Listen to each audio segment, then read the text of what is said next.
찬송가 328장입니다. 찬송가 328장 너 주의 사람아.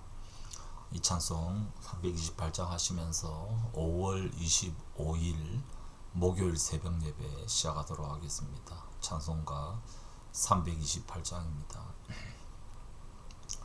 너 주의 사람아, 헛된 일 버리고 마음과 뜻과 힘 다해 왕의 왕 섬기라.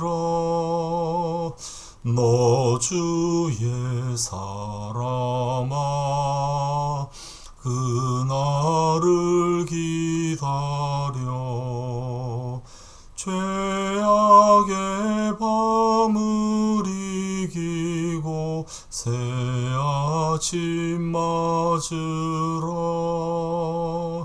너 주의 사람아, 교회는 부른다. 할 일이 많고 많으니 다 나와 일하라.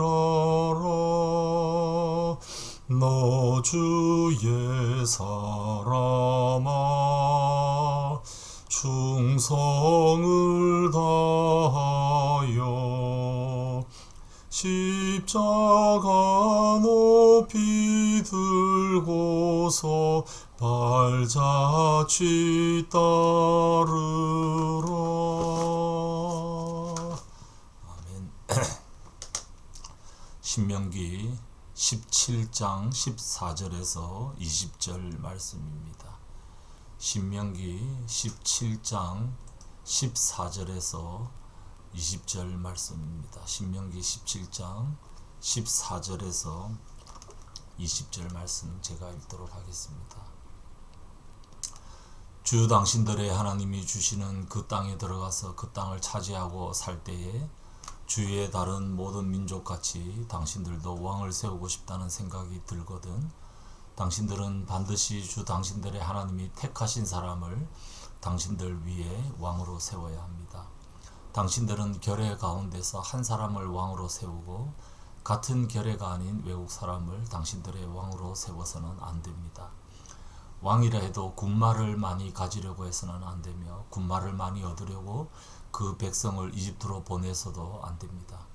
이는 주님께서 다시는 당신들이 그 길로 되돌아가지 못한다고 말씀하셨기 때문입니다.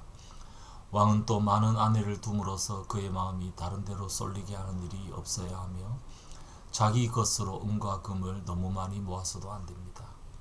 왕위에 오른 사람은 레위 사람 제사장 앞에 보관되어 있는 이 율법책을 두루마리에 옮겨 적어 평생 자기 옆에 두고 읽으면서 자기를 택하신 주 하나님 경외하기를 배우며 이 율법의 모든 말씀과 규례를 성심껏 어김없이 지켜야 합니다. 마음이 교만해져서 자기 결례를 업신여기는 일도 없고 그 계명을 떠나서 좌로나 우로나 치우치지도 않으면 그와 그의 자손이 오랫동안 이스라엘의 왕위에 앉게 될 것입니다. 아멘. 오늘 말씀은 왕에 대한 말씀입니다. 17장부터는 하나님 나라의 중요한 그 통치 원리인 공평, 정의, 하나님의 공과 의, 평등 이런 것들에 대해서 17장부터 21장까지 쭉 길게 설명을 합니다. 특별히 오늘 이 말씀은 그 하나님을 대신해서 이스라엘을 다스릴 통치자인 왕에 대한 얘기입니다. 왕이 가나안 땅에 가서 왕을 세우려고 하면 세우고 싶은 마음이 들면 이런 왕을 세워야 한다. 이게 어떻게 보면 약간 아직까지 그 왕정 제도가 전혀 없던 그런 시절임에도 불구하고 미리 조금 예언적으로 그렇게 말씀하는 것 같이 보이기도 합니다. 주권 재민, 모든 그 권력은 국민으로부터 나온다. 이게 뭐 요즘 우리나라 소위 말하는 민주주의 헌법 정신이죠. 그렇지만 하나님 나라는 주권제 신 하나님께 달렸다고 할 수 있겠습니다. 하나님이 세우신다. 하나님이 택하신 사람을 왕으로 세워야 한다. 하나님께서 이 사람을 택하셔서 세울 거다. 그는 그러니까 하나님의 대리인이다 라는 얘기입니다. 이게 하나님 나라의 통치 원리입니다.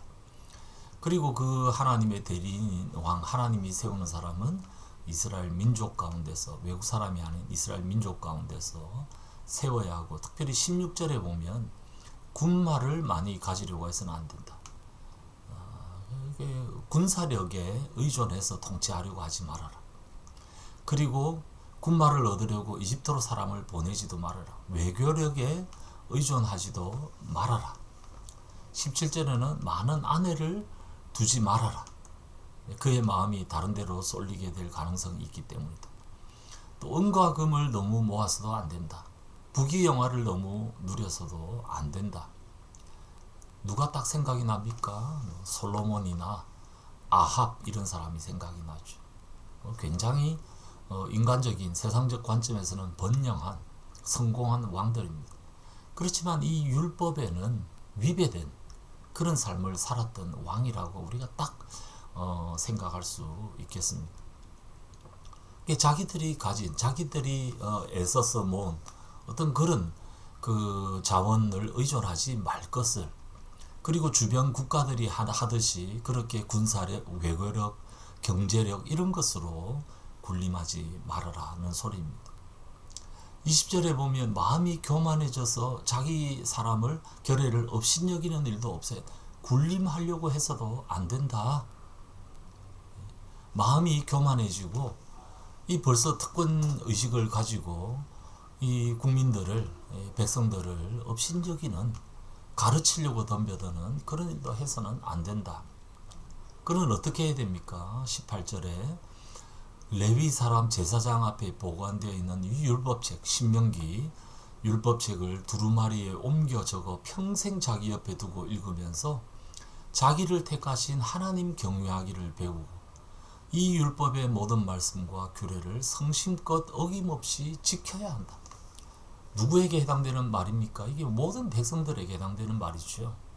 이 백성들과 같은 그런 기준을 가지고 하나님을 경외하고 말씀을 지켜야 한다. 결국 뭘 말하는 겁니까? 주변 그 고대 근동의 이방 국가들이 하는 그런 방식으로 통치하려고 하지 말고 하나님의 통치를 받아라. 그래야 백성들을 잘 통치할 수 있다. 그 통치는 공평과 정의다. 그것이 하나님이 의도하시는 왕을 세우시는 의도이다 라는 것을 오늘 말씀은 강조하고 있습니다. 우리 한 사람 한 사람이 하나님 앞에서 다 왕같은 제사장들, 우리는 다 왕입니다. 가장이기도 하고 사장이기도 하고 뭔가 책임을 받은, 책임을 진 왕과 같은 존재라고 할 수 있겠습니다. 우리가 어떻게 나에게 맡겨진 이 영역들을 하나님 나라 원리에 따라서 잘 다스릴 수 있는가?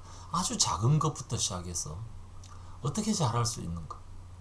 세상의 원리, 세상 사람들이 다 하는 그런 원리에 따라서 내가 맡은 이 영역을 통치하고 지배하고 군림하고 그렇게 할 것이 아니라 하나님의 통치를 받으면서 하나님의 말씀을 가까이 두고 주야로 그것을 묵상하면서 하나님의 원리들을 배우고 그 원리에 따라서 사람들을 잘 섬겨야 한다. 그 원리가 뭡니까? 하나님이 가장 좋아하시는 것, 의와 공도, 평등, 박애, 섬김, 이런 원리에 따라서 하나님의 통치를 제대로 받아야만이 내가 내 주변을 통치할 수 있다. 그렇게 지금 오늘 말씀을 우리에게로 적용해 볼 수 있겠습니다. 하나님께서 우리에게 고유한 재능을 주시고 고유한 영역들을 주셨습니다. 하나님께서 우리를 택하셔서 하나님의 나라 또 그의 중요한 임무를 맡기셨습니다. 어떻게 이것을 잘 수행할 수 있겠습니까? 그 성경의 역사들이 우리에게 보여주듯이 부귀영화를 누리고 뭐 온갖 처첩들을 거느리고 군사 외교적으로 뭐 굉장하더라도 하나님 앞에서는 그것이 인정되지 않습니다. 하나님은 이런 것들을 금하고 있다. 오로지 율법책을, 거기에 모든 원리가 담겨 있다. 이 율법책을 가까이 하고 그 말씀을 묵상하면서 겸손히 하나님께서 맡기신 일들을 내 영역에서 잘 감당할 일입니다. 결국에는 말씀을 통해 하나님의 통치를 받아야 하나님께서 나에게 맡기신 일들을 제대로 잘 수행할 수 있다. 그게 모든 지혜가 담겨져 있다.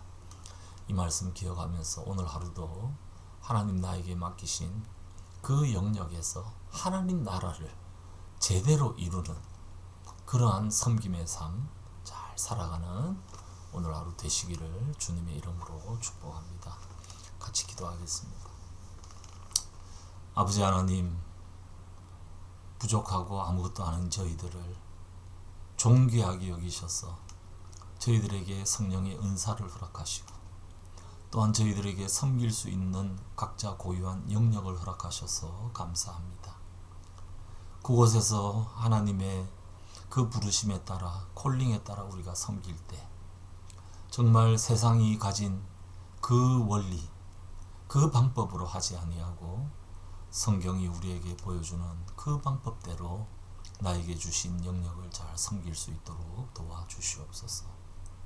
말씀을 펼치며 주야로 묵상하며 그 말씀의 원리에 따라 하나님의 다스림을 받고 그렇게 하나님 다스림 받음으로 나에게 맡겨주신 그 사람들에게 하나님의 원리를 잘 전파하는 그러한 하나님 나라 통로로 쓰임받는 저희들 다 되며 오늘 하루 될 수 있도록 도와주시옵소서.